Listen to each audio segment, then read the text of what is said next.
afite ishusho y'Imana niko yamuremye.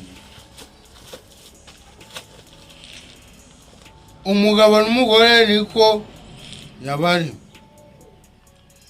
Imana ibaha umugisha. Imana irababwira iti mwororoke mugwire mwuzure isi. Imana irangije iravuga iti mugwire mwororoke kandi mwuzure iki isi. Murumva neza ikintu Imana yari ishatse gukora. Imana iravuga ati mwororoke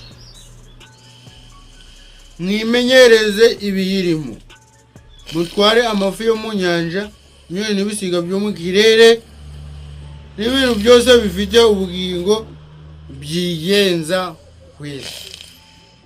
Nawe wigenza umuntu agufite